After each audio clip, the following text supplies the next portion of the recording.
જય સ્વામિનારાયણ। આજે વાત કરવી છે વ્રત। વાત છે સ્વામિનારાયણ સંપ્રદાયના એક નિર્મોહી અને પ્રેમાળ એવા સંતની। એ સંત એક ગામથી બીજા ગામ ફરે, સાથે બાળ સાધુઓ, નાના સાધુઓ સાથે હતા।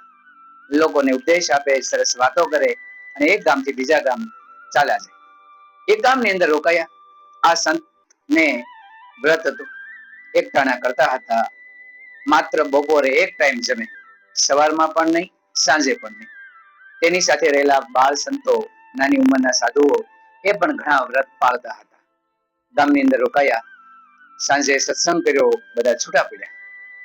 બધા પોતપોતાની જગ્યા ઉપર સુવા ગયા, પરંતુ એક નાના સંતને કકડીને ભૂખ લાગી, ખૂબ ભૂખ લાગી। શું કરવું? બધા સંતો સુઈ ગયા હતા એટલે ઉભા થયા અને રસોડા બાજુ ગયા કે કંઈ પણ ખાવાનું મળી જાય તો હું જમી લઉં। રસોડાની અંદર જઈને વાટકો લીધો અને એમાં જમવાનું લીધું, અને જેવું જમવા જાય તો પેલા વડીલ સંત બારણામાં આવ્યા। વાટકો મોઢે રહી ગયો અને પેલા સંત એકદમ શરમાઈ ગયા, કારણ કે ભૂખ એટલી લાગી હતી કે વ્રતનું ધ્યાન ન રહ્યું।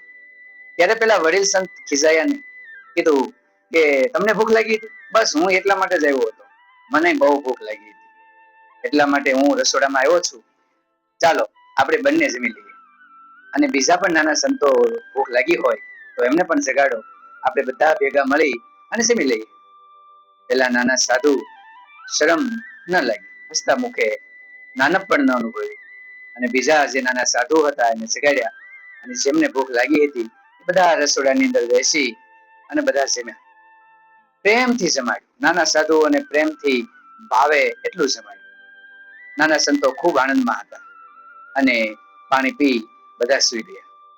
ખરેખર આ મોટા સંત જમવા માટે ન આવ્યા હતા, એ પાણી પીવા માટે આવ્યા હતા। પણ નાનકડા એવા સંતની ભૂખ જોઈ અને વિચાર્યું, જો હું ના પાડીશ તો એ શરમ લાગશે, નાનપ અનુભવશે, અને હંમેશા મારી સામે એવા જ રહેશે।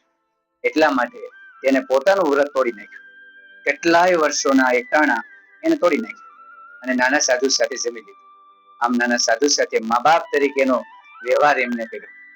જ્યાં સુધી તેમની સાથે રહ્યા ત્યારે પ્રેમપૂર્વક તેમને સાચવ્યા, અને મા બાપની કમી ક્યારેય એમને ચાલવા ન દીધી।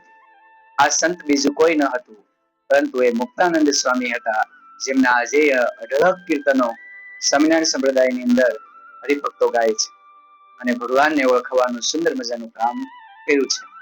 આવા સંતો, એવા નાના સંતોને ખૂબ સાચવ્યા અને એની અંદર ભગવાનના બીજ, ભક્તિના બીજ રોપ્યા, અને આજે પણ ઘણા બધા ભક્તોને આપણે પણ યાદ કરીએ છીએ।